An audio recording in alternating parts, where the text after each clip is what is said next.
यो हो बहसको साथमा कामना सेवा विकास बैंक, प्रगतिको आधार कामना सेवासँगको कारोबार। Registration open for +2 Science Management Humanities and Law, Lumbini College. म पनि आजै नेपाल टेलिकमको एन्टी फाइबर सेवा लिन्छु। नेपाल टेलिकम, राष्ट्रको सञ्चार।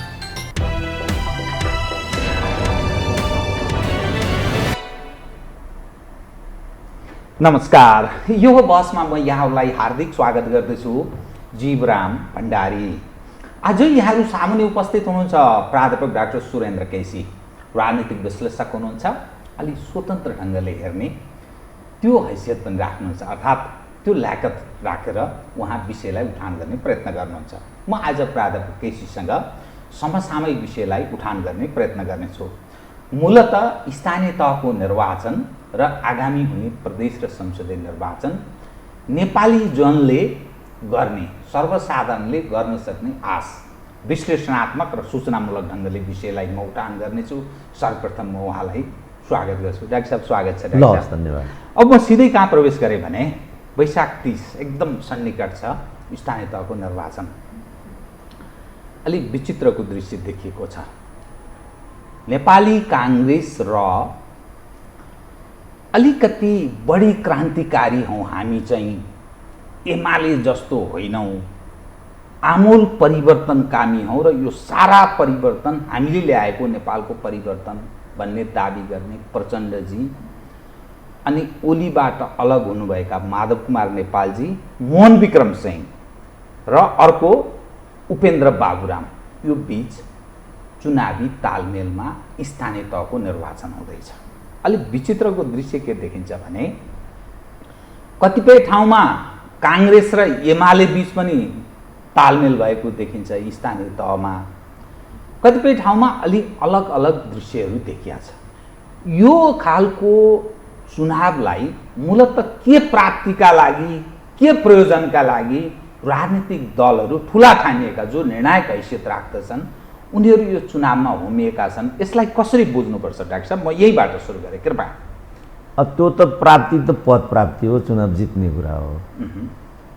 जे गरेर चुनाव जितिन्छ, जसरी त्यो पद प्राप्त हुन्छ। मैले एउटा वाइसिएलको देखिरहेको थिएँ, चुनाव चाहिँ जसरी पनि जित्नुपर्छ, घुँडामुनि ठोकेर भए पनि जित्नुपर्छ भनिरहेको थिएँ। यो अहिलेकै भर्खर यो 3 दिन भयो मैले हेरेको।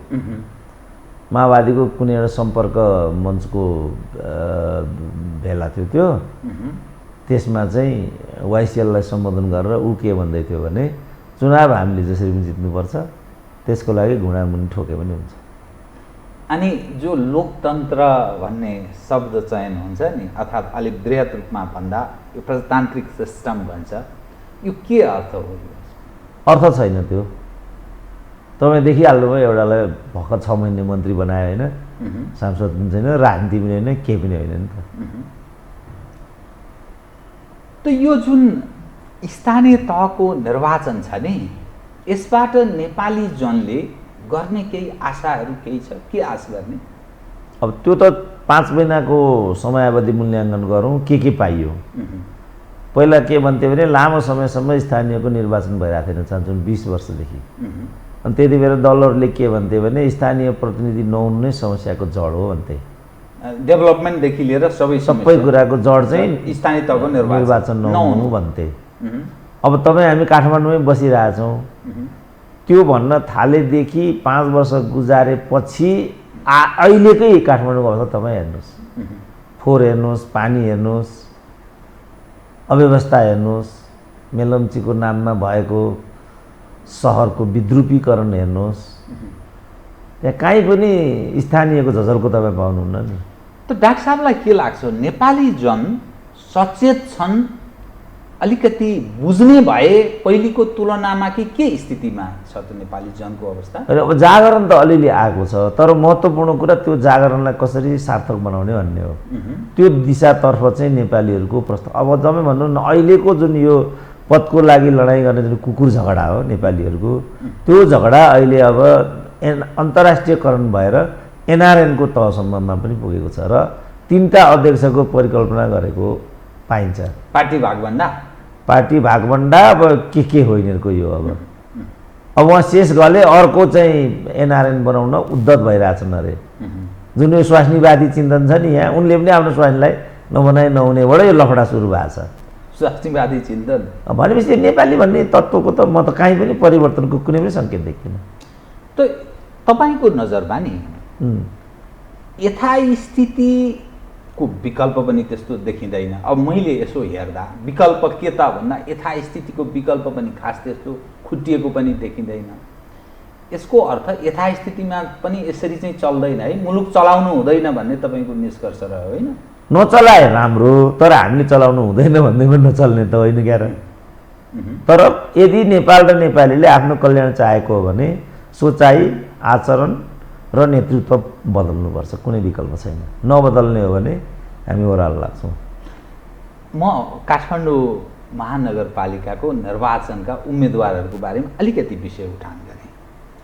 नेकपा एमाले एउटा निर्णय गर्यो केशव स्थापितलाई महानगरको मेयरमा अर्थात् काठमाडौँ महानगरको प्रमुखमा उम्मेदवार बनाउने। 25 वर्ष पहिले फर्क्यो नेकपा एमाले। सुनिँदैछ नेपाली काङ्ग्रेस आज औपचारिक घोषणा अथवा मनोनयन पत्र दर्ता गराउला। गणेशमान सिंहको बुहारी उनलाई उम्मेदवार बनाउने निष्कर्षमा पुगेको छ। अर्थात् काङ्ग्रेस फेरि त्यहाँ परिवारको सहारा अर्थात् गणेशमानको सहारा, जसले काङ्ग्रेस छोड्यो परित्याग गर्यो, उसको सहारा लिने ठाउँमा काङ्ग्रेस प्रवेश गर्दैछ। राष्ट्रिय प्रजातन्त्र पार्टी मदन दास श्रेष्ठ एउटा कलाकारलाई उम्मेदवार चयन गरेको छ। यसरी हेर्दाखेरि यो समग्र अवस्थाले के सङ्केत गर्छ? हामी कुन अभ्यास के गर्दैछौँ, कसरी बुझ्नुपर्ने हो यो? केशव स्थापित भने बित्तिकै 25 वर्ष पुरानो कुरा भयो भनेपछि यस बिचमा एमाले एउटा पनि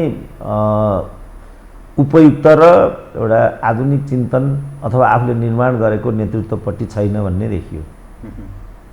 जन्माउन सकेन सपाट यत्रो लामो सङ्घर्ष पश्चात, कसरत पश्चात पनि त्यो देखियो। किनभने अहिले त नयाँ भिजन, नयाँ मिसन, नयाँ नेतृत्व हस्तान्तरण, पुस्तान्तरणको कुरा छ नि त, त्यो यहाँ एकदमै देखिएन। अब राप्रपाको निर्णय पनि राजनीति खालको होइन, किनभने राजनीति नै नेतृत्व राम्रो हो। कलाकार चाहिँ पार्टीको हुनुभन्दा राष्ट्रको हुनु राम्रो हो भन्ने मेरो चाहिँ मान्यता साझा सबैको। जसले गर्दा अब भनौँ न, अब अमुक पार्टीको भन्ने बित्तिकै त त्यसलाई त हेर्ने कुरै आउँदैन नि। मेरो किताब त पढ्नु हुँदैन भनेर एउटा हरेक पुस्तक पसलमा एउटा मान्छे राखेको हुन्छ नेपालको राजनीतिक दलले, सुरेन्द्र केसीको किताब किन्लान् कि भनेर। भनेपछि सिनेमा त हेर्ने भन्ने कुरै आएन अब त एउटा पार्टीको भन्ने बित्तिकै त। त्यस कारण कलाकार साझा हुनुपर्छ, पार्टीको हुनु हुँदैन भन्ने दृष्टिकोणबाट पनि कलाकारै भएको राम्रो भन्ने मेरो आफ्नो चाहिँ दृष्टिकोण। तर म राप्रपाको कोणबाट भन्दैछु, उनीहरूले चाहिँ राजनीतिक नेतृत्व किन निर्माण गर्न सक्दैनन्? अब यो हिसाबले कसैको पनि छनौट उपयुक्त देखिँदैन। काङ्ग्रेसको यो स्वास्नीवादी चिन्तन त म एकदमै मन पराउँदिनँ, किनभने गणेशमानलाई स्वास्नी र छोराकै कारणले बदनाम गरिएको थियो हिजो, र लखेट्दै ठमेलबाट नै गणेशमानलाई पहिला सिद्ध्याइदिए, यही हिसाबबाट सिद्ध्याइदिएको थियो। त्यसपछि प्रकाशमानलाई त्यहाँबाट लखेटिदिए। अब हाम्रो क्षेत्रमा आएर ठुलो मान्छेको छोरो भइगयो भनेर हामीले नै प्रकाशमानलाई ब्याकअप गऱ्यौँ, विजयी बनेर माथि पुगेपछि त उनी त आत्मविचुवा रहेछन्। अध्यक्ष पदको लागि भनेर नाटक गरेपछि 5-10 करोडमा त्यो पनि बेचिदिए। अब स्वास्नी लिएर अगाडि आउँदैछन् उनी, भनेपछि त्यो कोही पनि रूपान्तरणपट्टि छैन, पुस्तान्तरणपट्टि छैन, हस्तान्तरणपट्टि छैन भन्ने देखियो। यो जुन गठबन्धन तागतहरू बीच जुन तालमेल भयो नि, अब धेरै ठाउँमा उनीहरूले उम्मेदवारी दिँदैन।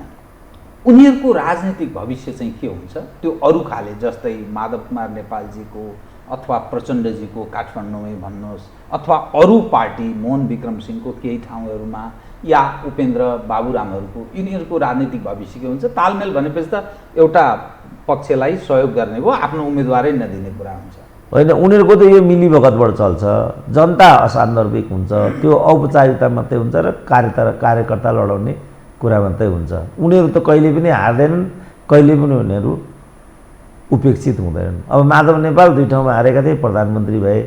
भर्खरै प्रकाश मनलाई नेपाली काङ्ग्रेसले हराइदियो, शेरबहादुरले टिको लगाएर प्रवक्ता बनाइदिए।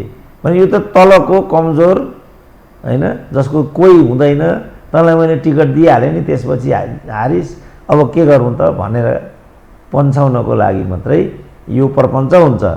अरू त प्रचण्ड 40 वर्षदेखि नेतै छन्। माकुने 3 वर्ष नेतृत्व छोड्नु पर्दा पार्टी फुटाउने ठाउँमा आइपुगे। केपी ओली सदाबहारै छन्। शेरबहादुर त कहिल्यै अब स्वास्नीलाई बनाएपछि मात्रै त्यहाँबाट विश्राम लिन्छन्। अनि आरजुले छोरालाई बनाएपछि बल्ल विश्राम लिन्छन्, फ्ल्याट छँदैछ अमेरिकामा, तिनीहर बस्छन्। त यो जुन राजनीतिको हामी कुरा गर्छौँ नि, सिद्धान्तको कुरा गर्छौँ, विचारका कुरा गर्छौँ, वादका कुरा गर्छौँ, दर्शनले निर्देशित हुने कुरा गर्छौँ, यसलाई आदर्श मानेर राजनीति गर्ने। त यो जुन कोर्समा हामी प्रवेश गरेका छौँ, यसलाई हेर्ने र यसले ल्याउने अन्तत्वगत परिणाम के हुन्छ? परिणाम त अब नेपाली जनताले दुःख पाउने, अब युक्रेन बनाइदिन्छौँ भनिसक्यो पारीले। रोटी भी नहीं देंगे, बेटी भी नहीं देंगे, नालायको तुम लोग को भन्दैछ। यहाँका चाहिँ हाम्रो रोटी बेटीको छ भन्छन्। बेटी दिने चाहिँ के भन्छ? तुम लोगों को रोटी भी नहीं देंगे, बेटी भी नहीं देंगे भनेपछि अरू कुनै कुरा सबै तफसिल हो। मुख्य कुरा नेपाली जनताले कति दुःख पाउने, के हुने भन्ने कुरा हो। तथापि यसका बावजुद पनि जुन राजनीतिक दलहरूमा आकर्षण देखिन्छ नि, भन्छ काङ्ग्रेस हामीसँग 9-10 लाख क्रियाशील सदस्य भइसके। एमाले त्यस्तै भन्छ, हामीसँग सक्रिय सदस्यको सङ्ख्या नै 9 लाख लगभगको हाराहारीमा छ। अरू पार्टी पनि भन्छन्। यसका बावजुद पनि कसरी, किन भयो? अनि त्यो त उनीहरूको ग्याङ्स्टरिजम हो नि त, त्यो त उनीहरूको बिजनेस हो नि। तपाईँ भन्नुहुन्छ कुनै चाहिँ राम्रो रेस्टुरेन्टमा किन ग्राहकहरू चाहिँ झुम्बिन्छन्? त्यो त त्यहाँ ढोग्न गएका होइनन् उनीहरू, किनभने त्यहाँ मिठो खानेकुरा छ। पिज्जा अब आजभोलि नेपालीहरू दही चिउरा खान छोडिहाल्यो, मकै बटस खान छोडिहाल्यो, तोम्बा खान छोडिहाल्यो। गाउँ गाउँमा अब अहिले बियरको चल्ती छ। ड्राई फ्रुट्स, हुम्लामा पनि ड्राई फ्रुट्स पुगेको छ। अस्ति म हुम्ला गएको, पिलर नम्बर 15 हेर्न हुम्लाको, म त्यहाँ नेपालगञ्जमा पुगेको, टिकटको कुरा गरेको, ओहो 5 मिनट अगाडि आउनु भएको भए टिकट पाइन्थ्यो डाक्टर साहब, हामीले चाहिँ ब्रोइलरले जहाज भरिसक्यौँ भन्यो। हुम्लामा ब्रोइलर लैजान्छ नेपालगञ्जबाट, हुम्लामा ब्रोइलर भयो, ब्रोइलर कुखुराको मासु हुम्लामा। मान्छेलाई यत्रो प्राडालाई चढाउन छोडेर ऊ चाहिँ ब्रोइलर खान्छ भनेपछि अब यसको लागि मान्छे त्यो होटलमा जान्छन्। राजनीतिक दलको कुरा पनि त्यही हो। अब तपाईँ ठुलो दलमा कोही पनि मान्छे मोहन वैद्य कहाँको लाग्छ र विप्लव कहाँको लाग्छन् त, कि काङ्ग्रेस, कि एमाले, कि माओवादी। अब अहिले 1-2 जना माधव कुमार नेपाल, किन तिमीलाई म यो पद दिन्छु, तिमीलाई म यहाँ राजदूत बनाइदिन्छु, 5 वर्षपछि तिमीलाई समानुपातिकबाट सभासद बनाइदिन्छु भन्ने, रात दिन तपाईँ दल बदल मात्रै देख्नुहुन्छ नि, आराम गएराम। टिकट पाउन्जेल एमाले, टिकट नपाएपछि तुरुक्क रुने काङ्ग्रेस, अनि टिकट मेयर हुँदासम्म जसपा, नदिने बित्तिकै एमाले। अब यस्ताको तपाईँ पार्टी आकर्षण विकर्षण 9 लाख भन्नुहुन्छ भने जीवरामजी के बुझ्नुहुन्छ? म बुझ्दै। अनि यसको परिणाम नेपाली जनले चाहिँ के आश गर्ने? त्यो त मैले भनिसकेँ। अब हामीले असजिलो र अप्ठ्यारो, त्यसलाई मैले नियति भनिदिएको छु। असजिलो र अप्ठ्यारो, यस। परिणाम चाहिँ त्यही त, त्यसले अब हामीलाई अब युक्रेन र अघि मैले भनेको थिएँ रोटी भी नहीं देंगे, बेटी भी नहीं देंगे भनेपछि खान पनि नपाइने भयो। 54 अरबको चामल आउँछ, 1.5 खरबको पेट्रोलियम आउँछ होइन। अब रोटी दिन्न भन्छ उसले। रोटी काम हामी कोही गर्दैनौँ, किनभने गरेर के पाइन्छ भन्ने छ यहाँ। तपाईँले हिजो देख्नुभयो, राम्रो कर्मचारी भनेर पुरस्कृत भनिएको कर्मचारी रङ्गे हात 1 लाखको घुससहित पक्राउ पर्यो। सबैभन्दा राम्रो त्यस्तो छ। तकमा बजारमा किन्न पाइन्छ। मन्त्री पद, राजदूत पदहरू बजारमा लिलाम हुन्छन्। तपाईँ के राम्रो हुन्छ नान्दै छ नि, तस्बिर आफै बोल्छ भने जस्तो। स्थानीय तहको चुनावी परिणाम चाहिँ कस्तो खालको आउने आश गर्छ एउटा विश्लेषणको विषय र त्यो चाहिँ एउटा ठुलो प्रश्नवाचक छ। अब नेपाली जनताले पनि यो शब्द हेरिराखेका छन्। त्यो बुझ्ने क्षमता राख्छन् नेपालीले होइन, अब नराखे पनि काहीँ न काहीँ उनीहरूले हिर्काइदिन्छन्। किनभने हिर्काउँछन् देखि विगत त्यस्तो छ, परिवर्तनमा जान्छन्, भोट परिवर्तनको पक्षमा मत जाहेर हुन्छ। त्यस्तो गर्दैनन् उनीहरू। खालि आफूले के पाए के पाइन भन्ने आधारमा उनीहरू जजमेन्ट गर्छन्। जहाँबाट केही कुरा पाएका छन् त्यो यथावत रहन्छ, जहाँबाट केही पनि कुरा पाएका छैनन् तिनीहरू विस्थापित हुने चित्रण आउँछ। नपाउनेले अर्को क्षेत्रमा त्यस्तो छ, अहिलेसम्मको विगत त्यो छ। तर हुँदाहुँदै पनि उनीहरूले हिर्काउँदै गरेको चाहिँ देखिन्छ। जस्तो पहिलो संविधान सभामा माओवादीले प्रत्यक्षतर्फ 120 पायो। जब उसको व्यवहार देखे काङ्ग्रेस र माओवादीमा, काङ्ग्रेस माओवादी र एमालेमा केही पनि फरक छैन, त्यसो भन्दा पुरानै मालिक बोकौँ न भन्ने भयो। 120 लाई उनीहरूले झारेर 28 मा ल्याइदिए। मधेसवादीले 52 पाएका थिए प्रत्यक्षतर्फ पहिलो संविधान सभामा। मधेसको कुरा गर्थे, पहाडेले सिद्ध्यायो, समस्याको जड नै पहाडे हो भनेपछि मधेसलाई हो कि भन्ने लाग्यो। 52 सिट जिताइदिए। जब मधेसीहरू सांसद बनेर आए त्यसपछि त उनीहरूले सभासद पद दाइजोमा समेत दिएको र मधेसी भएर मधेसीलाई यति हेपेको, मधेसी हौँ भन्नेले नै मधेसीलाई यति हेपेको र उत्पीडनमा पारेको, त्यो त पहाडेले कहिले पनि गरेको थाहा छैन उनीहरूलाई। ओहो यो त होइन रहेछ भनेपछि मधेसकै जनता 52बाट भड्किएर 11 सिट मात्रै जिते उनीहरूले। माओवादी 120बाट 28 मा आयो, मधेसवादी 52बाट 11 मा आयो, काङ्ग्रेस 37बाट 150 उक्ल्यो, एमाले 33बाट 125 उक्ल्यो। त गर्दो रहेछ त जनतालाई। जतिले हामीले मूर्ख भने पनि जनताले त यो गरेको देखियो।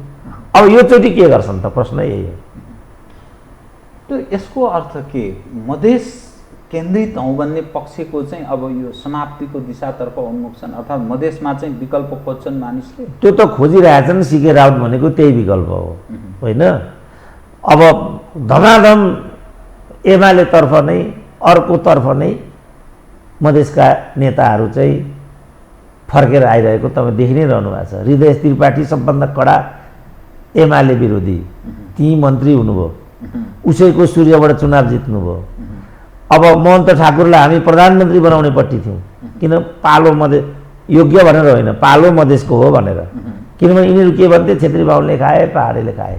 हामी के भन्थ्यौँ भने होइन, यो त छेत्री बाहुनको नाममा एक मुठी फटा छेत्री बाहुन बिचौलियाहरूले, पहाडेको नाममा एक मुठी बिचौलिया पहाडेहरूले खाएको कुरा हो, यो मधेस पहाडको कुरै होइन।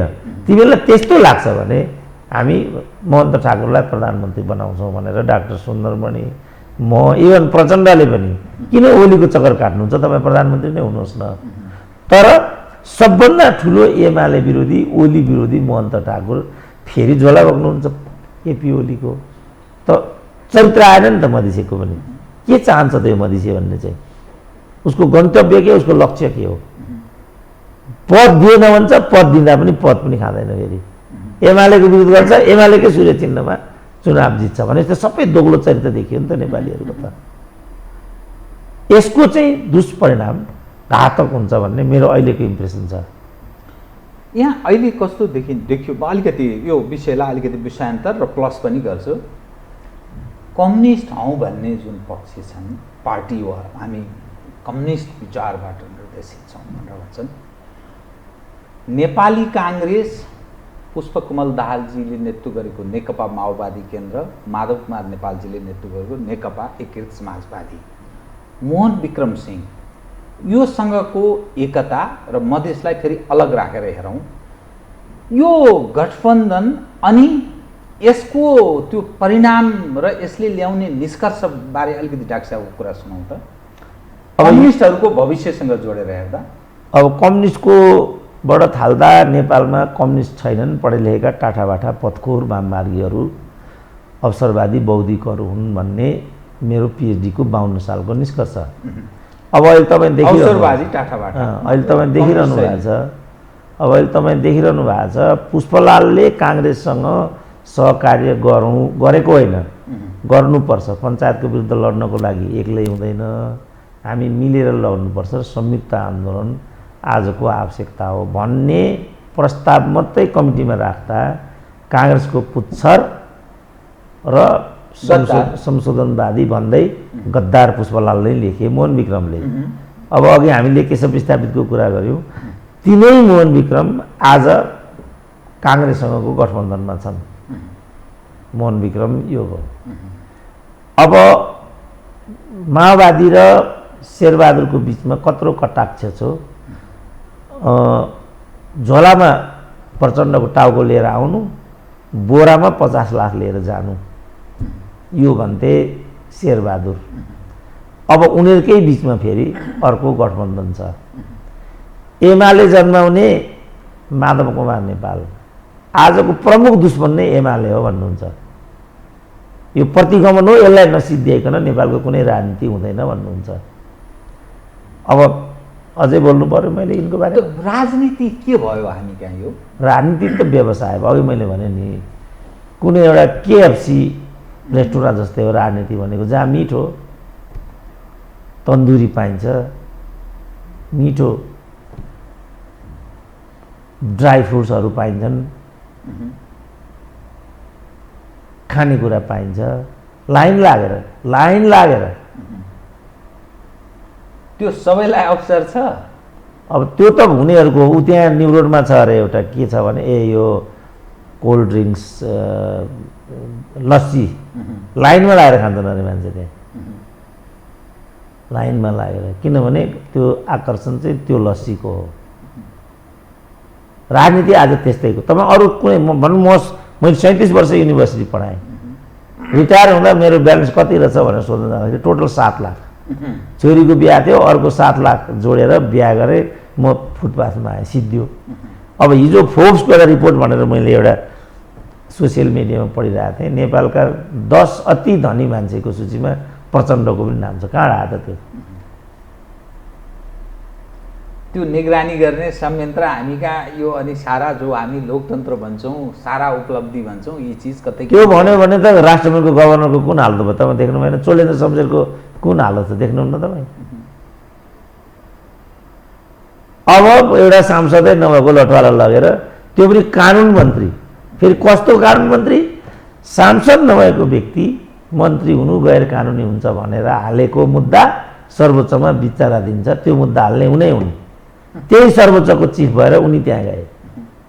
अब मैले यो प्रश्न उठाउँदा यो बुढालाई यति पनि थाहा रहेनछ, गैर सांसद पनि मन्त्री हुने संवैधानिक व्यवस्था छ 6 महिनासम्म। अब मैले त त्यो त्यति त म पनि बुझ्दो हुँ नि। त मैले भनेको के भने यसको औचित्य के हो भनेको त विधिको शासन, कानुनी राज, यी यावत चिज तपसिलमा कहाँ गए अर्को स्थिति बन्यो। त्यो जो हामी परिवर्तनको कुरा गर्छौँ नि, अनि के परिवर्तन, के कसरी हेर्ने यसलाई, के परिवर्तन आयो भनेर बुझ्ने त? त्यसमा त सोसियल मिडियामा बेला बेला हेर्न पाइन्छ नि। काङ्ग्रेसले किन काङ्ग्रेस पार्टी खोलेको अरे भने राणाहरू मात्रै घोडा चढे ठुलो घरमा बसे। ईर्ष्याले? हजुर, ईर्ष्याले? त्यस्तो म पनि हुनुपर्छ त्यही हैसियतको भनेर अब झ्वाक चल्छ नि। किनभने राणाले मात्रै घोडा चढ्नुपर्छ भन्ने त केही छैन, अरूले पनि त घोडा चढ्नु पाइने हो होइन? ठुलो हबी राणाहरूको पालामा सुकिलो लुगा कसरी लाउनु हुँदैन थियो। राणाहरू दौडामा आयो भनेदेखि धनीमानी मान्छेहरू जङ्गलतिर जान्थे अरे। कसैले अलिकति ठाँटबाट व्यक्तित्व देखायो भने उनीहरूलाई त्यो स्वीकार्य हुँदैन थियो, पचाउन गाह्रो, एकदमै अस्वीकार्य। त्यसकारण त्यो ईर्ष्याबाट उनीहरूले राजनीति थाले। भन्दा उनीहरूले कम्युनिजम भने, प्रजातन्त्र भने, एकदमै आकर्षक राम्रो बनाएर। अब मञ्च चाहियो मान्छेलाई, एक्सपोजर चाहियो, एसोसिएसन चाहियो, त्यो त्यहीँ थियो। अब अन्त मण्डले सण्डले के भन्ने पनि थियो नि त। अब त्यहाँ कमल थापा जस्ता थिए, जस्ता भन्नु भने के होइन? किनभने एकचोटि चुनाव हार्दैमा हेर्नु न, अहिले त्यो त जस्ता यस्तैको रवैया हो नि त्यो त। अब माधव नेपाल 4 वर्ष केपीओलाई सहन सक्ने अवस्था छैन। कमल थापा एकचोटि हार्दैमा, किनभने उनले कल्पना गरेका थिएन कि म हार्छु। अब अहिले त उनी सबभन्दा उनको बैरभाव जसले कमल थापा बनायो त्यहीसँग राख्छन्। अर्थात् राप्रपा सिद्धियोस् भन्ने चाहन्छन्। होइन, राजा राप्रपा त घुँड भयो, राजाको कुरा हो नि यहाँ त। र जिन्दगीमा कहिले कुनै चुनाव जितेको होला त कमल थापाले, तर सदाबहार उनी जति धेरै मन्त्री विजय गजरार मात्रै भयो होला नेपालमा, त भएन। कुन चुनाव जिते होला त कमल थापाले? मलाई लाग्छ मैले सम्झेसम्म पञ्चायतमा एउटा चुनाव जितेका छन् उनले, त्यो पुलिसले नै जिताइदिएको हो। विरलै मान्छेले मात्रै पञ्चायतमा आफ्नो औकातबाट चुनाव जित्थ्यो। भूमिगत गिरोह भन्ने हुन्थ्यो एउटा, त्यही गिरोहले सेना र पुलिस चलाउँथ्यो, जिताउनेलाई जिताउँथ्यो, हराउनेलाई हराउँथ्यो, घुर्सिदियो। उनीहरू यहाँ माननीय भएर ढल्केर हिँड्थे। त्यो वास्तविक थिएन। डाक्टर साहबको सारमा कुरा सुन्दा यथास्थितिमा चाहिँ अब चल्दैन है, यो साह्रै निराशाको दृश्य देखियो भन्ने अर्थ लाग्छ। के छ त विकल्प? त्यो गलत अर्थ हो। दोस्रो चाहिँ तपाईँको सही कुरा हो, त्यो सही कुरा हो, तर विकल्प छैन अहिले। हिजो विकल्प थियो।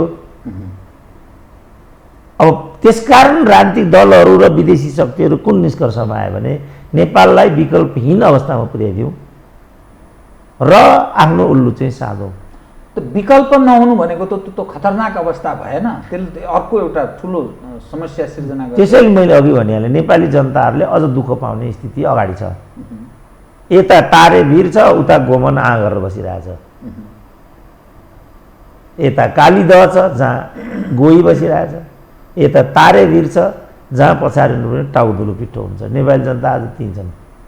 राजनीति विकल्प शून्य हुँदैन, निरन्तर विकल्प हुन्छ। जसरी बोतलमा पानी राख्नुहोस्, पानीले त्यसको ठाउँ पुरा गरिरहेको हुन्छ, पानी खनाइदिनुहोस् हावाले पनि पुरा गर्छ भनिन्छ नि त।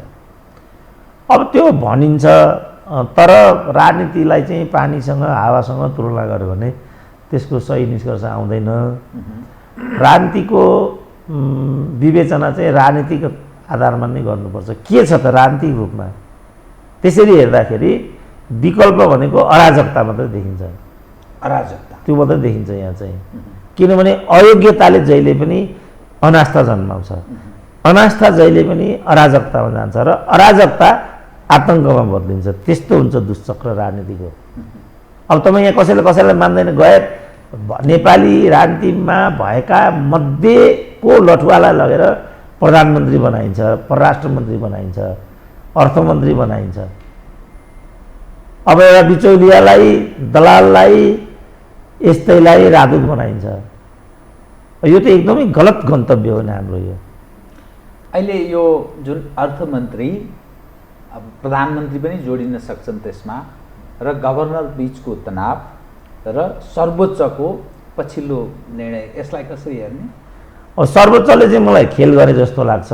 अझै निर्णय हुन बाँकी छ र अन्तत गभर्नर त्यहाँबाट बहिर्गमित हुन्छन्। किनभने अदालतले त आइतबार एउटा निर्णय गर्छ, सोमबार एउटा निर्णय गर्छ। भएन भने आफै प्रधानमन्त्री हुनुपर्छ। त्यो त सुहाउने कुरा होइन।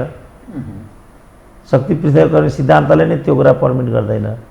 तर त्यो चिज पनि विगतमा हाम्रो देशमा भयो। अब अहिले अघि हामीले भन्यौँ राजनीतिको विकल्पलाई जसरी पाखा लगाइयो, न्यायालयलाई पनि कहीँ यो भूमिका खेल्नेला कि भनेर प्रधान न्यायाधीशलाई नै ढाक्रे बनाइयो। जुन देशमा प्रधान न्यायाधीशको यो अवस्था हुन्छ, गभर्नरले त्यो नियति बिहोर्नुपर्छ, त्यसपछि कुन सम्भावना बाँकी रहन्छ त?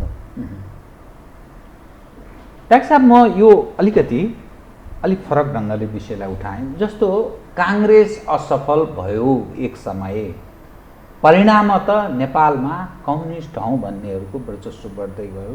माओवादीले 62-63 उसको अगुवाई, माओवादीकै एक खाले अगुवाई भनिदिँदा पनि हुन्छ, उसले जे चाहन्थ्यो संहिता, गणतन्त्र, धर्मनिरपेक्षता, परिणामत मुलुकलाई त्यहाँ प्रवेश गरायो। 12 बुँदे दिल्ली समझदारी भयो, इन्डियनहरूको हात रह्यो, यावत त छँदैछ, बाह्य ताकतहरूले सहयोगी भूमिका निभाए।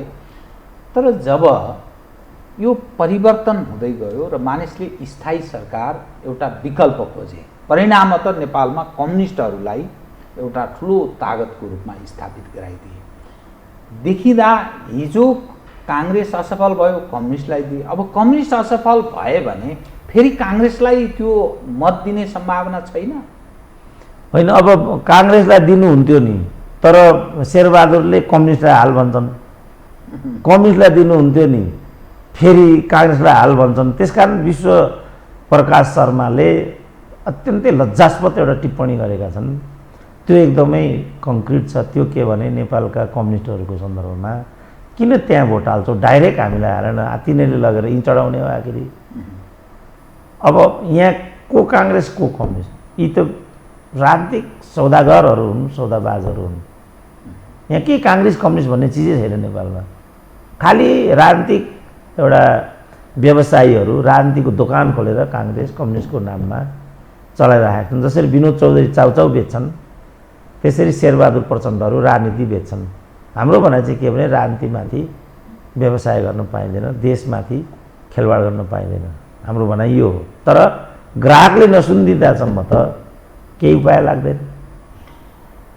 काङ्ग्रेस र एमालेका कतिपय नेतृत्व पङ्क्तिका मानिसहरू खुल्लम खुल्ला भन्न थालेका छन्, देशलाई अब धेरै दलको आवश्यकता छैन, त्यसैले दुई दलतर्फ प्रेरित गराउनुपर्छ, दुई दलीय सिस्टममा गए हुन्छ, यो सारा बग्रेलती पार्टीको औचित्य छैन भन्छन्। त्यो सम्भावना पनि कतै छ?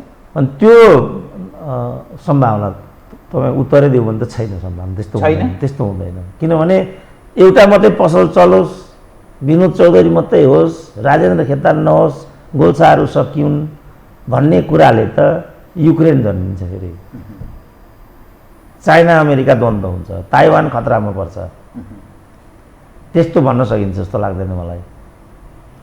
मानिस एकदम निरन्तर विकल्प खोजिरहेछन्, जस्तो स्थानीय तहको निर्वाचन, अब यसबाट यसो नयाँ खाले परिस्थिति हुन्छ, केही समय फेरि कुरौँ, अनि फेरि प्रदेशको होला चुनाव, त्यसपछि फेरि संसदीय होला। यो जो आवधिक निर्वाचन छ यसले मानिसलाई क्रमशः ध्यान अन्यत्र, जो विद्रोहको भावना, अलिकति परिवर्तनकामी भावना, यथास्थितिमा चलेन भनेर जो निराश मान्छे हुन्छ, फेरि चुनावले अलि आशा जगाउँदै जान्छ। त्यसकारण यो डेमोक्रेसीमा यस्तै चलिरहन्छ भन्ने भनिरहन्छन्, तर यस्तै चल्छ, यसको विकल्प छैन भन्छन् नि त। होइन, अब त्यसै कारण अब त्यो त व्यवहारबाट देखिएको छ। उनीहरूलाई खड्ग ओली मन पर्दैन, 98%मा विजयी बनेर आउँछन्। शेरबहादुर मन पर्दैन, त्यसरी नै जित्छन्। अब विकल्प भनेको प्रकाशमान विमलेन्द्र निधिहरू हुन्, भीम रावलहरू हुन्, उनीहरूको नियति तपाईँले देखिहाल्नुभयो। अब हामीले यहाँ रोदन गरेर के हुन्छ, सुरेन्द्र केसी राजदूत हुनु नपाएर यस्तो भन्दै हिँड्छ भन्छन् सिद्धिको। त्यस कारण हामीले विवेक, जबसम्म हाम्रो विवेकको ढोका खोल्दैन तबसम्म हामीले यो नियति बिहोर्नुपर्छ। बिपी कोइरालाले किन काङ्ग्रेस खोलेको थियो, पुष्पलालले किन काङ्ग्रेस कम्युनिस्ट खोलेको थियो, किन उनलाई गद्दार भनियो, जसले उनलाई गद्दार भनियो त्यसैले किन गद्दारीको बाटो लियो, जुन शेरबहादुरले प्रचण्डको टाउकाको मूल्य तोके त्यही शेरबहादुरसँग किन आज घाँटी जोडिएको छ, बुझ्नु पऱ्यो नि त्यो तलकाले। अब यहाँ ट्रली किन बन्द गरेको, कल कारखाना किन बन्द गरेको, गोरखकाली रबर उद्योग किन बन्द गरेको मा पनि मान्छे जिरह गर्छन्। बिजुली थिएन त कसरी ट्रली चलाउने भन्छन्। त्यसो भने भुइँसित थिए त जति पनि छाला चाहिँ पाइन्थ्यो, किन बाँसबारी छाला जुत्ता कारखाना बन्द गरेको, होइन राम्रो बनाएन, त्यो पाल्न सकिँदैन। गगन थापाले त भनेकै छ, यदि त्यो गलत थियो भने 5-5जना कम्युनिस्टका प्रधानमन्त्री भए, उद्योग खोलेको भए त भइहाल्थ्यो नि। भनेपछि उद्योग नखोल्नु पनि बहादुरी हो भन्छन् यहाँका। जोसँग गठबन्धन गर्नु पनि, किनभने राजनीतिमा स्थायी शत्रु कोही पनि हुँदैन, स्थायी मित्र कोही पनि हुँदैन भन्ने अत्यन्त भद्दा र विकृत परिभाषा लिएर हिँड्छन्। यथार्थमा त्यो होइन, त्यस्तो कहाँ हुन्छ। राजनीति त विचार सिद्धान्त वर्गको पक्षधर्तामा हुन्छ नि। तपाईँहरूले यही मिडियामा पनि आफ्नो प्रतिकूल भयो भने कहाँ ल्याउनुहुन्छ र यहाँ कान्तिपुरमा नेपाल टेलिभिजनमा मेरो आधासम्म एउटा पनि अन्तर्वार्ता बजेन, किनभने उसको सम्पादकीय नीतिको विपरीत भएको हुनाले नि नबजेको हो नि त। त्यो देखिन्छ नि त कुरा। स्थायी शत्रु स्थायी मित्र हुँदैन भन्ने कुरा नै आफैमा गलत छ, हुन्छ तर हुँदैन भनेर यिनीहरूले, किन व्यापारीलाई त जस्तो यही भनौँ न, विनोद चौधरीको कतिचोटि कुरा आयो होइन, यो त जसले पनि भन्न सक्छ विनोद चौधरी अरू सबै होलान् तर मधेसी त होइनन् नि, उनी मधेसी कोटाबाट त्यहाँ छिरे, अदालतले ठिकै हो भन्यो। अब पल शाहले रेप गरेको हो र, त्यो त लिभिङ टुगेदर हो, प्रेममै असफलता हो, तर रेप भनियो, अदालतले रेपै हो भन्यो। किन भनेको कानुनको धारामा त्यही छ भन्छ। तिमी जथाभावी कानुनको धारामा लेखी हिँड्ने अनि एउटा युवालाई बर्बाद गरिदिने। तर सुरेन्द्र केसी जस्तो भएर बलात्कारीको पक्ष लिने, विधिको शासन नमानिदिने भन्छन्। अब के उपाय छ जीवरामजी यसको? त म के भन्छन् चाहिँ कसले? होइन, यिनै जसले चाहिँ यो बलात्कार हो भने पोहोर भयो उनीहरूको यौनिक एक्टिभिटी। अहिले सम्झी छम्किने कोनी के हम्किने भन्छ नि गर्न पाइन्छ त? सम्झिने पानी छम्किने त्यस्तो हुन्छ। पोहोर भयो घटना, अहिले मलाई बलात्कार गरेको थियो भन्न पाइन्छ। यहाँ त नियम कानुन यस्ता आइसके श्रीमतीको बिचमा भएका वारदातहरू पनि यदि श्रीमतीले प्रोटेस्ट गरिन् भनेदेखि त्यो रेप हुन्छ। यो कानुन त कानुन हो। यो कसले यो समाजमा जुन एउटा विकृत पक्षहरू देखिन्छ नि, मात्रै यसलाई मात्रै विषयलाई मैले जोड्न खोजिरहेको होइन, यो कसले गरिरहेको छ? हाम्रो समाज त्यो शान्त खालको एउटा पारस्परिक सद्भाव, एउटा अलग खालको संस्कृति त्यस्तो निर्माण गरेर हाम्रा पूर्वजहरूले स्थापित गरेका मूल्य, मान्यता, कतिपय आदर्श पक्षहरू थिए, त्यो यसको अर्थ ध्वंस हुँदैछ। यो कसले गरिरहेछ भन्न खोज्नुभयो? होइन, यो त अब 1990 को दशकमा जब शीत युद्ध सिद्धियो, विश्व चाहिँ राजनीतिक रूपमा ध्रुवीकृत थियो। त्यो युनिपोलर हुने बित्तिकै एउटै सोच, एउटै नेतृत्व, एउटै शक्तिको प्रवृत्ति हावी भयो। त्यसपछि सभ्यताको लडाइँ भनेर cultural class, war of civilisation भन्ने अर्को दौर सुरु भयो विश्वमा। त्यो क्रममा देखा परेका यी छिटाहरू हुन्। अब हामी चाहिँ दुर्भाग्यले के भयो भने आफ्नो जति हिन पराएको जति महान भन्ने चिन्तनबाट चाहिँ परिलक्षित भयौँ र सबभन्दा पहिला हामीले आधुनिकताको नाममा पुरानो परिपाटी तोड्दै मुलुकी ऐनमै जे व्यवस्था थियो, लोग्ने स्वास्नीको सम्बन्धमा जे कुराहरू थिए, अरू जे खानपान, रहनसहन, पहिरन पोसाकका कुराहरू थिए, हाम्रा जति सबै, मैले भर्खरै पद्मकन्या कलेजमा एउटा गेस्ट लेक्चर दिएँ। त्यहाँ दिँदाखेरि कमसेकम 60 जना विद्यार्थी थिए। 60 जनाले पेन्ट लगाएको थियो, जुन चाहिँ साडी चोलो लगाउने एक मात्र क्याम्पस हो, युनिफर्म थियो त्यो। अनि मैले विद्यार्थीहरूलाई भने उदाहरणको क्रममा, लाउन तपाईँहरूले पेन्ट लगाउनु भएको छ, यो आधुनिकताको धोतक हो, तर योभन्दा पहिला यहाँ साडी चोलो लगाइन्थ्यो। हेर्दा पुरातन सोच भन्ने देखिन्थ्यो, तर त्यसको ठुलो अर्थ के थियो भने त्यहाँ लगाइएका साडीहरू कीर्तिपुरमा बन्थे। त्यो बन्दाखेरि 50-60 वटा ह्यान्डलुमहरू त्यहाँ चलेको म पनि देख्थेँ। 50-60 जनाले त्यहाँ रोजगारी पाउँथे। इन्टु 5 गर्दाखेरि त्यति परिवारले त्यहाँ चाहिँ पालन पोषण गरेका हुन्थे। तिनीहरूले चाहिँ शिक्षा, स्वास्थ्य सुविधा लिन्थे, राज्यलाई कर तिर्थे। यसरी हाम्रो देश चलेको थियो। तर जस्तो मैले स्विजरल्यान्डमा के देखेँ भने हरेक घरमा एउटा घडी फ्याक्ट्री हुँदो रहेछ। मैले एउटा स्वेटर किन्न आँटेँ, क्रिसमसको दिन परेको रहेछ, होल कम्प्लिट बन्द हुँदो रहेछ त्यहाँ क्रिसमसको दिन। एउटा पसल खुला रहेछ। मैले एउटा स्वेटर, जाडोको एउटा स्वेटर किन्न खोजेको, इज दिस गुड भनेर, ओ दिस इज स्विस। त्यस्तो प्राउड छ उनीहरूलाई, गौरव गर्छ आफ्नो। हाम्रो यहाँ जानु त खै यो कहाँ भनेको, यो नेपाली रहेछ, नेपाली भन्ने बित्तिकै नेपाली भन्ने बित्तिकै त मान्छे पनि काम लाग्ने, धर्म पनि काम नलाग्ने, कानुन पनि काम नलाग्ने, केही पनि काम नलाग्ने, मकै भटमास काम नलाग्ने, दही चिउरा काम नलाग्ने, आमा काम नलाग्ने, मम्मी भन्नुपर्ने, बाबु काम नलाग्ने, ड्याडी भन्नुपर्ने, झोक चल्यो भने ड्याड्स पनि भन्नुपर्ने। यसको के दबाई छ यसको? यो कसले गरिरहेछ? यो त्यही मैले भने कल्चरल क्लास उनीहरू प्रायोजित छ। यो मतलब यो उनीहरूको अभियान हो। यो उनीहरू सफलीभूत छन् भित्र सफल। जस्तो जस्तो हाम्रो अब औषधि मुलुक हो। तपाईँ हेर्नु न, ऊ त्यहाँ सिंहदरबार वैद्य खाना एसियामै सबभन्दा राम्रो वैद्य खाना हो नि त्यो। अब त्यो कोल्याप्सको बिन्दुमा छ त्यो। अब अरू जति पनि सिस्टमहरू छन्, अब तपाईँ म नै भन्नु नि यहाँ यो मैले दिलराज दाईको लागि लगाइदिएको टोपी को लागि, किन टोपी नलाउने भन्छन् भड्डाले, त्यस कारण लगाइदिएको। नत्र हाम्रो हेर्नु नि, तपाईँले किन आज टाई लगाउनु भएको छैन? टाई म लगाउँदिनँ, हो कि कहिले लगाउँदिनँ। अब धेरै पहिले लगाउँथेँ। मलाई जगमान गुरुङले एउटा पाठ सिकाइदिनु भयो, तपाईँ ब्राह्मणको छोरा, म गुरुङको छोरा, म दौरा सुरुवाल टोपीमा छु, तपाईँ टाई लगाउनु भएको छ। उहाँले मलाई ठुलो पाठ सिकाउनु भयो। आजदेखि यो टाई फालिदिएँ भनेर मैले फालिदिएँ। त्यस कारणले यो सभ्यताको लडाइँ हो। यो आफ्नो जति हिन पराएको, तपाईँ दसैँ तिहार छेत्री बाहुनको भन्छन्, अनि भ्यालेन्टाइन जाँड खाने, तोम्बा खाने, जड्या हुन्छ अनि बियर खाने।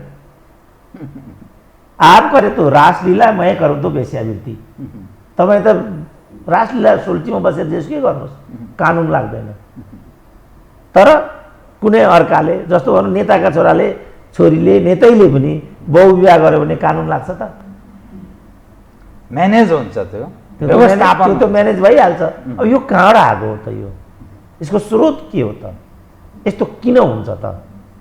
यसमा हामीले विश्वविद्यालयहरूमा यस्ता खालका पाठ्यांश, यस्तो खालको विमर्श, यस्ता खालका चिन्तन मननहरू त बुद्धिजीवीहरू, समाजका प्रबुद्ध नागरिकहरू, जो सिभिल सोसाइटीको हामी कुरा गर्दछौँ, उनीहरूले क्रमशः समाजलाई एउटा दबाब सर्जकको भूमिका निर्वाह गर्दै त्यो ट्र्याकमा लैजान्छन् कि त डाक्टर साहब? होइन, पहिला बुद्धिजीवी हुनु पर्यो नि त। बुद्धि बेचेर खाने बुद्धिजीवी हुँदैन, विवेक प्रयोग गर्ने मात्रै बुद्धिजीवी र बौद्धिक हुन्छ, जुन छैन हाम्रो देशमा। त्यो बुद्धिको भाँडोमा बिर्को लागेको छ। होइन, उसले त्यसलाई, जस्तो प्राडा छ युनिभर्सिटीको, त्यो भनेको उसको ब्रान्ड, जसरी कम्युनिस्ट ब्रान्ड हो, काङ्ग्रेस ब्रान्ड हो। काङ्ग्रेस मात्रै हो, डेमोक्रेट होइन नि त। कम्युनिस्ट क्यारिस्ट मात्रै हो, कम्युनिस्ट होइन। प्रचण्ड कम्युनिस्ट हुन् त, केपी ओली कम्युनिस्ट हुन् त। कम्युनिस्ट भए रामायण र महाभारतको कुरा गर्दै हिँड्दो हो त्यस्तोले। कम्युनिस्ट भए फर्केर केशव स्थापित भएनमा जाँदो हो। कम्युनिस्ट भए आफ्नो कार्यकर्तालाई छोडेर कुनै एउटा ब्युटिसियनलाई टिकट दिँदो हो काठमाडौँको। आफ्नो क्याटर्स हुँदैन त्यहाँ। उनलाई त एउटा राम्रो सङ्गीत, नाट्य सङ्गीतको भिसी पो बनाइदिने हो त। त्यहाँ त कुनै एउटा क्याटर्स हुन्छ नि त, त्यो त पोलिटिक्स हो नि, आइडियोलोजी हो नि त्यो। तर उनीहरू उपभोक्तावाद र अवसरवादको दलदलमा यसरी फसे, बस उनीहरूले जित्नुपर्छ, हार्नु हुँदैन, चाहे जोसुकै होस्। त्यहाँ त नेपालको एज अ होलमा हेर्दा जो राजधानी छ काठमाडौँ हो, यहाँ पढे लेखेका मानिस बस्छन्, धनी मानिस बस्छन्, एलिट क्लासका सारा मानिस बस्छन्, अरू खाले मानिस पनि बस्छन्।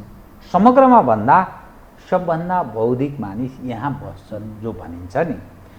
यदि यो सिस्टमसँग यसले समग्रमा नेपाल देशलाई नोक्सान गरिरहेको छ, यो निर्वाचन प्रक्रियाले हानि पुर्याइरहेको छ भने यहाँका मानिसले के विकल्प खोज्न सक्ने सम्भावना छ त? महानगरको चुनावमा चाहिँ मैले महानगरको मात्रै कुरा गरेँ। अब हेरौँ न, यो त परीक्षा हो। तपाईँले कति नम्बर पाउनुहुन्छ भन्ने कुरा त कपी हेरेपछि मात्रै थाहा हुन्छ। अब त हामी परीक्षामा छौँ। मलाई लाग्छ नतिजा त उही आउँछ, किनभने उम्मेदवार त उनै छन्। यता तारेभिर छ, उता कालीदह छ। अब काङ्ग्रेस छान्यो प्रकाशमान गोस्वामी, एमाले छान्यो 25 वर्ष पुरानो बुढो। अब राप्रपाको सम्भावना त अब कति हुन्छ हेर्नुपर्ने हुन्छ। मलाई लाग्छ सजिलो छैन। त्योदेखि बाहेक फोर्समा स्वतन्त्र कालको केही सम्भावना छ? अनि त्यो देखिँदैन, किनभने थियो रविन्द्र मिश्रहरूले नजन्मिँदै त्यसको हत्या गरिहाले। त्यो बेला उनीहरू मिलेर उठेको भए अब उनीहरूले एउटा बाटो लिन्थे। रविन्द्र मिश्रको चरित्र राजनीति भइदिएको भए उनी नै हाउसमा पुग्थे। अब उनी नै फर्केर चाहिँ राप्रपाको कुरा गर्दै थिए। अब नयाँपनको लागि उनी राजनीतिमा आइरहेको थिए, फर्केर उनी राप्रपा भए ठाउँमा पुग्यो भनेपछि त उनी नयाँ एजेन्डा लिएर आएको त होइन रहेछ। सुरुमै मैले यो कुरा भनेको थिएँ, यी कुराहरू तपाईँले नगरिकन राजनीतिमा आउनु भने कठिन हुन्छ है रविन्द्रजी। उहाँले मलाई नै दुश्मन देख्नुभयो। त्यसपछि एउटा सम्भावना नजन्मिँदै मऱ्यो। यो त सम्भावनाको हत्या हो नि त। अब काङ्ग्रेसभित्र पनि विकल्पको ठुलो खोजी थियो। प्रकाशमान, विमलेन्द्र निधिहरूमा मान्छेले एउटा भविष्य देखेका थिए। देखिहाल्नुभयो, 2 पैसाको लागि उहाँहरूले आत्म बेचिदिनु भयो। अब विमलेन्द्र निधिको तपाईँ नामै सुन्नुहुन्न अहिले। सम्भावना हो नि नेपाली काङ्ग्रेसको उहाँहरू त काङ्ग्रेसमा पनि अब त्यस्तो राम्रो उपयुक्त विकल्प त्यस्तो छ भन्ने अर्थ लाग्दैन। अब 10 वर्षको म प्रोजेक्सन गरिदिन्छु। 5 वर्ष शेरबहादुर हो, 2 वर्ष जति उहाँले थप खुट्टा टेक्न सकिरहनु भयो भने 2 वर्ष जति सम्मेलन नगरेर बढाउनुहुन्छ। त्यसपछि त्यहाँ आर्जु आउँछन्। अनि वीरबहादुरको उमेर, शेरबहादुरको छोराको उमेर 36-38 वर्ष जति हुन्छ। उहाँ नै हो नेपाली काङ्ग्रेसको भोलिको नेता। किनभने नजन्मिँदै अब प्रकाशमान, विमलेन्द्र निधिहरूले यो गरिहाले। सुजाताहरूको बेइमानीले गर्दाखेरि शेखर कोइरालाको त्यो हाल भयो। सिद्धिएन काङ्ग्रेस अब नजन्मिँदै, सम्भावना नजन्मिँदै पटाक्षेप भयो। अनि एमालेको अब त्यहाँ अब राप्रपाको नियतितर्फ ऊ छ। राप्रपा नेतृत्व पुस्तान्तरण त भयो नि त। राप्रपा सबैभन्दा सभ्य पार्टी देखियो अहिले। राप्रपा सबभन्दा सभ्य, किनभने सबैभन्दा यथास्थितिवादी सोचबाट आएको भ्रष्ट कर्मचारीहरू प्रहरीहरूले बनेको पार्टी नै हो राप्रपा भनेको। त्यसको अतिरिक्त कमल थापा पराजित हुने बित्तिकै त्यो संस्कारको कमल थापा मात्रै त्यहाँबाट बाहिरे एकजना मान्छेले लान सकेनन् नि। भुवन पाठक मेरा पनि मित्र हुन्, राइट ह्यान्ड हुन् नि कमल थापा, कुन्ती साई अथवा ध्रुवबहादुर प्रधान, कसैले पनि त्यो कुबाटो रोजेनन् नि। अर्थात् कमल थापालाई साथ दिएनन् नि। त्यो त कुबाटो हो नि, गलत। एकचोटि हार्दैमा पार्टी तोड्ने फोड्ने छोड्ने भनेको त यो त माधव नेपालको बाटो हो नि त। त यो चिज सार्थक बनायो, दृष्टान्त छोड्यो राप्रपाले। अब यसलाई जनताले कसरी हेरेको छ त्यसलाई मैले यहाँ लिइनँ। अब यहाँ एमालेमा पनि पुस्तान्तरणको कुरा त चलेर आइराखेको थियो, तर ऊ पुस्तान्तरणको पट्टि देखिएन। हामीले अघि नै भन्यौँ। तर सम्भावना शङ्कर पोखरेलमा भन्ने केपी ओलीको मुड देखिन्छ। त्यो हो भने अर्थात् ओलीपछि त्यस्तो देखिन्छ नेतृत्व, त्यस्तो देखिन्छ। अब त्यो हो भने त बल्ल ऊ राप्रपाको लाइनमा आइपुगेको अवस्था बन्छ। अब भोलि कसरी राजनीति विकसित भएर जान्छ केपी ओलीले त्यहाँभित्र, किनभने यो निरङ्कुश नेताले चाहिँ के गर्छ भने कहिले पनि आफ्नो शैली र संयन्त्रलाई पारदर्शी र चाहिँ विधिसम्मत चलाउँदैन। किनभने उसको आकाङ्क्षा र उसको सोच नै त्यो पार्टीको विचार र सिद्धान्त। उसले जे भन्छ त्यही भनेकै छ त। गिरिजा प्रसादलाई कसैले सोध्यो समाजवाद भनेको के हो गिरिजा बाबु? गिरिजाले के परिभाषा नयाँ परिभाषा गर्नुभयो नेपालमा। बिपीले जे भन्नुभयो समाजवाद त्यही हो। गिरिजाको मुखबाट काङ्ग्रेसहरू तल गरेर ताली बजाउँछन् भनिने त्यो गिरिजाबाट के आश गर्नु सकिन्छ त?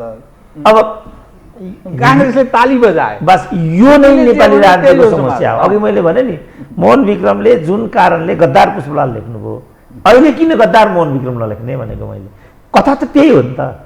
काङ्ग्रेसको झोला बोक्नु कम्युनिस्टको लागि सुहाउने कुरा। अहिले त मलाई के लागिरहेछ भने कम्युनिस्टले त आफूलाई कम्युनिस्ट भन्नु पनि लजाउनु पर्ने।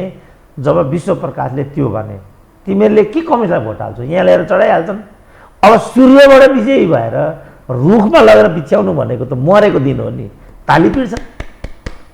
डाक्टर साहब, अब म दुईवटा विषय एकदम कार्यक्रमको अन्त्यतिर आएँ कि तपाईँले राप्रपालाई सबै पार्टी गर्नुभयो, त के मानिसले के राप्रपालाई विकल्पको रूपमा राजेन्द्र लिङ्गदेन बारम्बार के एडभोकेसी गरिरहेका छन् भने 31-32 वर्ष तिमीहरूले काङ्ग्रेस र कम्युनिस्टलाई बेहोर्यौ, देख्यौ। हामी नयाँ पार्टी हौँ, हामी विकल्प दिन्छौँ। विकल्प के दिन्छौँ? हामी यो दिन्छौँ। उनले केही विषयहरू उठाएका छन् यथास्थितिभन्दा अलिक फरक खालको। त्यो विकल्पको रूपमा छनौट गर्न सक्ने सम्भावना कतै छ? होइन, परीक्षामा छौँ हामी। सम्भावना मैले एकदमै कम देखेको छु। किनभने राजनीतिक रूपमा राजनीतिलाई व्यवस्थित गरेको छैन नि त राप्रपाले। खालि एउटा प्राविधिक सङ्गठन मात्रै हो त्यो राप्रपा भनेको। त्यति बेला पूर्व पञ्चहरूको क्लब भन्थे। सूर्यबहादुरको खेल्ने ठाउँ, लोकेन्द्र बहादुरको खेल्ने ठाउँ।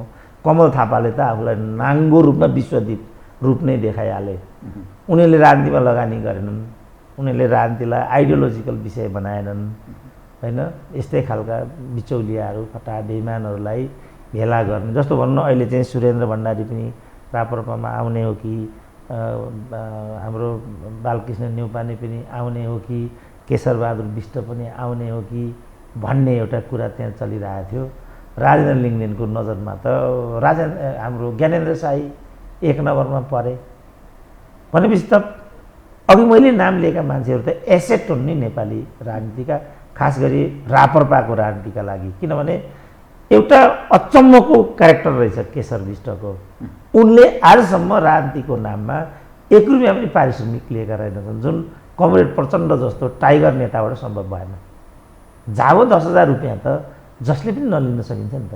तर यिनीहरूले त्यो गरेनन्। यिनीहरूले आजसम्म 1 रुपियाँ पनि उपचार बापत गोजीबाट खर्च गरेका छैनन्।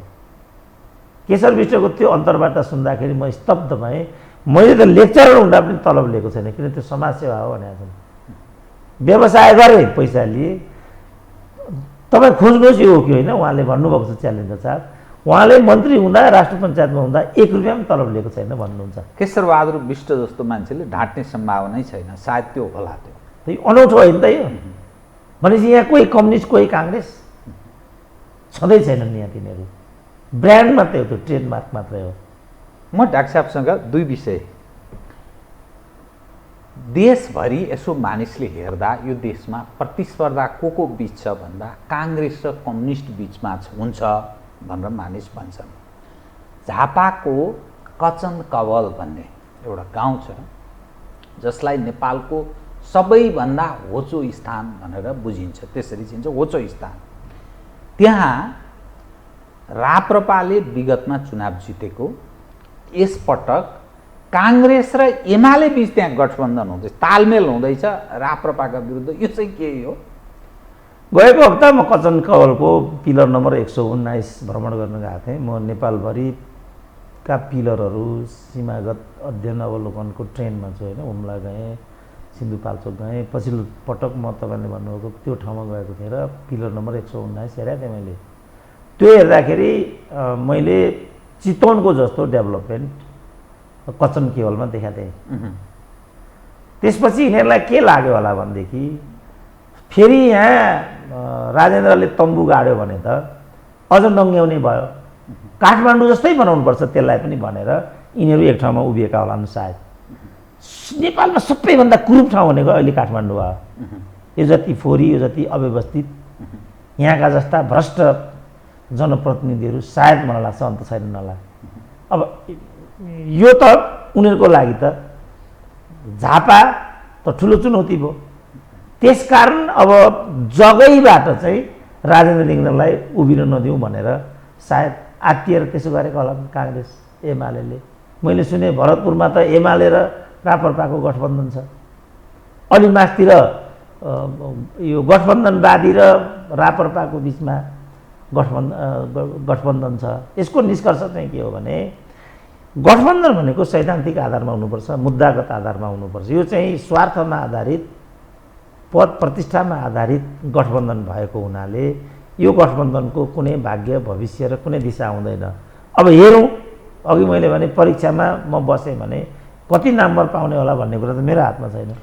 त आगामी हुने स्थानीय तहको निर्वाचन, प्रदेश र फेरि हुने जो संसदीय निर्वाचन, धेरै नेपालीले आश गर्ने कुरा केही छैन, यसरी चाहिँ बुझौँ। निष्कर्ष चाहिँ होइन, अब त्यो त आश गरेको हो भने त्यो आशालाई सार्थक बनाउने कि नबनाउने नेपाली जनताले, अब नेपाली जनता विवेक प्रयोग गर्ने कुरा। अब नेपाली जनतालाई मलाई अस्ति एउटा फोन आयो, डाक्टर साहब तपाईँले नेताको पार्टीको मात्रै कुरा गर्नुभयो, जनताको पनि कुरा गर्नु पर्यो। जनताको पनि त गलत भूमिका भयो, गलत प्रतिनिधि पठाउने अनि सही परिणाम आएन। तपाईँ के भन्नुहुन्छ आम मानिसलाई? आम मान्छेलाई म के भन्छु भने पार्टीगत आधारमा मतदान गर्नुभन्दा पनि पात्रको आधारमा मतदान गरौँ। तपाईँ काङ्ग्रेस हुनुहुन्छ, तपाईँको ठाउँमा राम्रो माओवादी छ भने म माओवादी छु, मेरो ठाउँमा राम्रो काङ्ग्रेस छ वा राप्रपा छ भने हिम्मत गर्नुपर्छ मैले सही प्रतिनिधि माथि पठाउँ। अब नपठाउने हो भने झोला बोकेर जिन्दगी बिताउँ। त्यसलाई मैले नियति भनेको छु। नियति भनेको एकदमै डरलाग्दो एउटा चित्र हो। अब छनौट नेपाली जनताले गर्ने हो। तपाईँलाई भाग्य चाहिन्छ भने भाग्य आफै बनाउने हो, बदल्ने हो आफैले। दुर्भाग्य बेहोर्ने हो भने त्यो तपाईँको हातमा छ, जसलाई मैले नियति भनेको छु। छनौट तपाईँको। डाक्टर साहब धन्यवाद।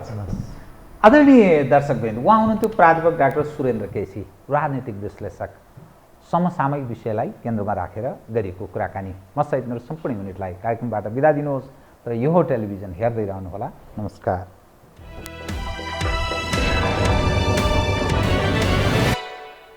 यो हो बहसको साथमा कामना सेवा विकास बैंक, प्रगतिको आधार कामना सेवासँगको कारोबार। Registration open for +2 Science Management Humanities and Law, Lumbini College. म पनि आजै नेपाल टेलिकमको एन्टी फाइबर सेवा लिन्छु। नेपाल टेलिकम, राष्ट्रको सञ्चार।